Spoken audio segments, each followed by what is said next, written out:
the river.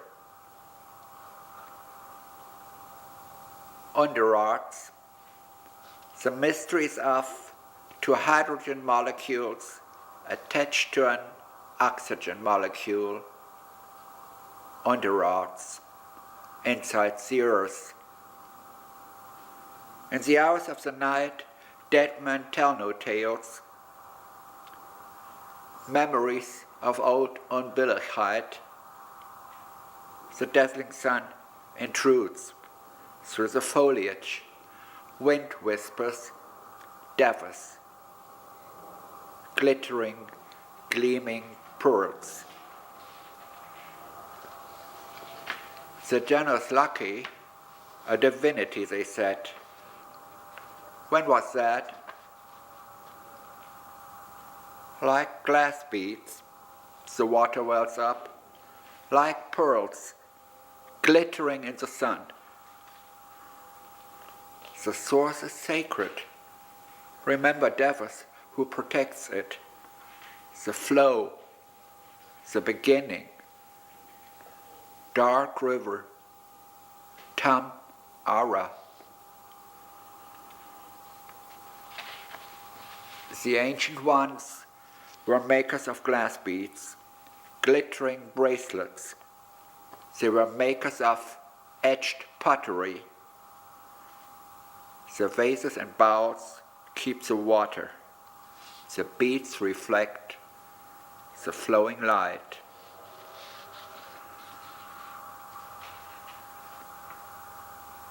There was a time when poets kept the secret, transmitting it from mouth to mouth. In the owlight, I see them return, water searchers, searchers of knowledge. They look for the source, and they search the munding, mouth and meeting place, space of merger, mixing water with water, recurrent fusion, active unity. That's all gone. Even fortifications are different now, but archaeologists and historians still speak of oppida and look for traces. A concrete structure left in the landscape is covered by plants. The painter said that bats hide inside.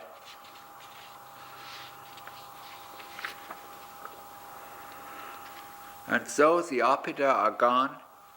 Water, fire, air, the soil, the trees, and other plants, the animals and people exist.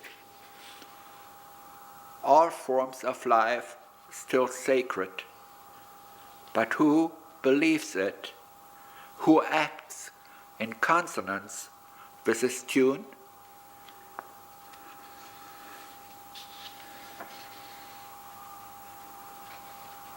All forms of life still sacred, even though the rulers forgot, and the ruled do not dare to remember. And yet we see the golden foliage, silvery reflection on the water, more eternal impression than all the gold, silver, bronze, coltan, and rare earths that men crave for.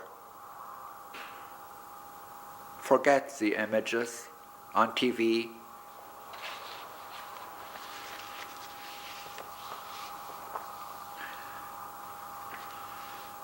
Branches, boughs of a tree in front of me.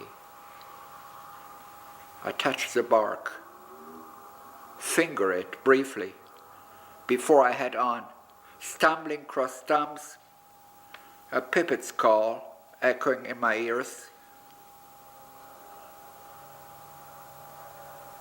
There are those who ascribe to them a religion centered on ethics.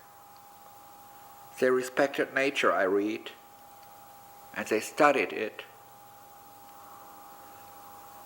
And holly, mistletoe, and groves of oak trees exist, hence the divine everywhere.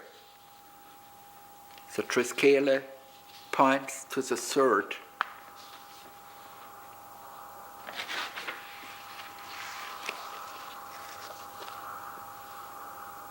The third links the opposites. Ask Hauser. Transformation matters. Ask Drunks. Ask Cage. Ask old Karl Marx. Wechselwirkung. Interference between what is different.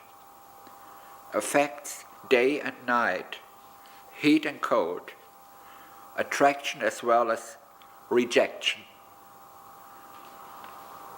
The river was rectified. It brought large floods.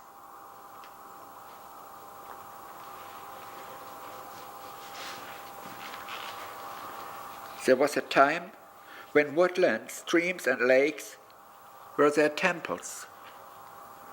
They cherished the creative principle. The old gives birth to the new. Brecht could have said that. Mao too.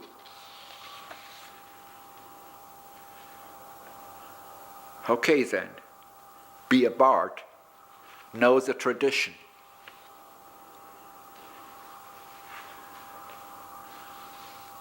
Returning to the conqueror's account, I read of large fortified settlements. None remained. Even the graves are forgotten. O rulers of another time, your golden collars, golden shores, where are they now? Buried in the dust with your ashes.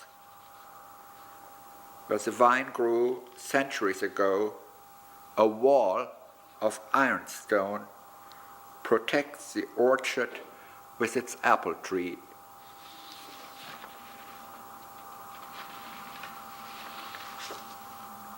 And the poet, did he too speak of those protected by the yew? And wasn't it Hecataeus who thought he knew the secrets of the north? Take care, not everything you read is buttressed by factual experience. As for the yew, eat the seeds, not the berries.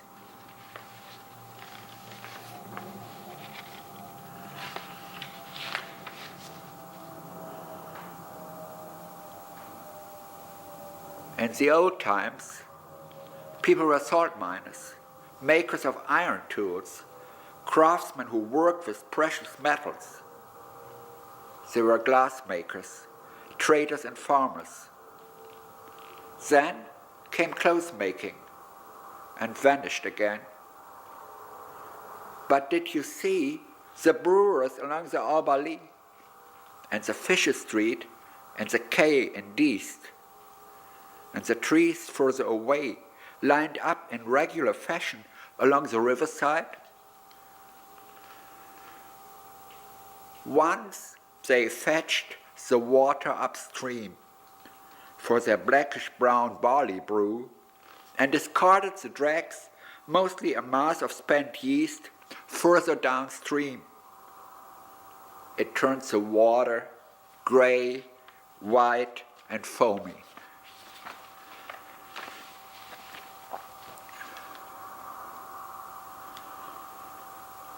The entrepreneurs were good at making money. And by the way, the Volksgesundheit kaputtmachen was just a side effect, never intended. But they didn't care. And the priests taught young kids that much. The socialists are of the devil, my dear. It left the people sprokelos.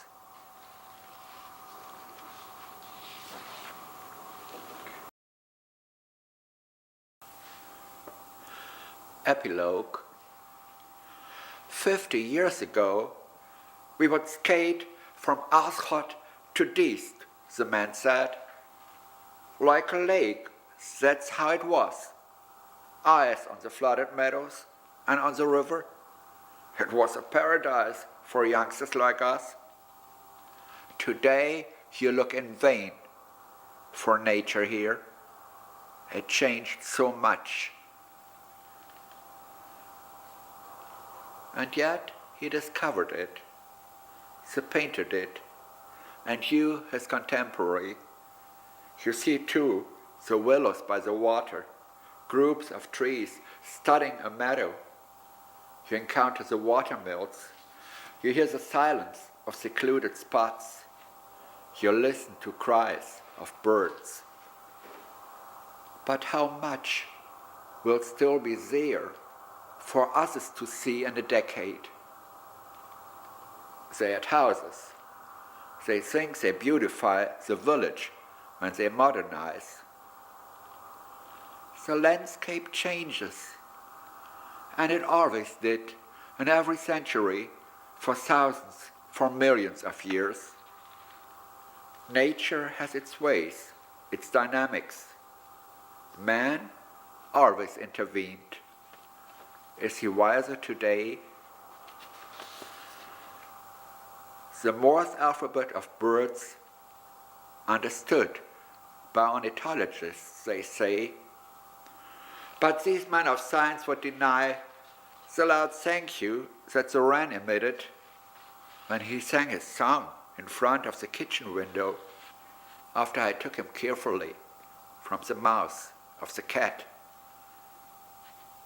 Today, in this fast-changing century, our minds are distracted by the flood of data, some relevant, some not, that are showered on us.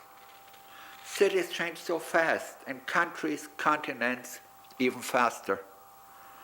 You encounter forests barren and clad in ghostly gray after years on end of acid rain. The highways eat up endless acres. The trains accelerate and compete with planes. Oceans are turned into strange sites full of dumped debris. It forms vast islands. It settles in dark darkness. It drifts. What is a river if not a dewdrop on the rose that we call our planet? Property is what you may do with whatever you like.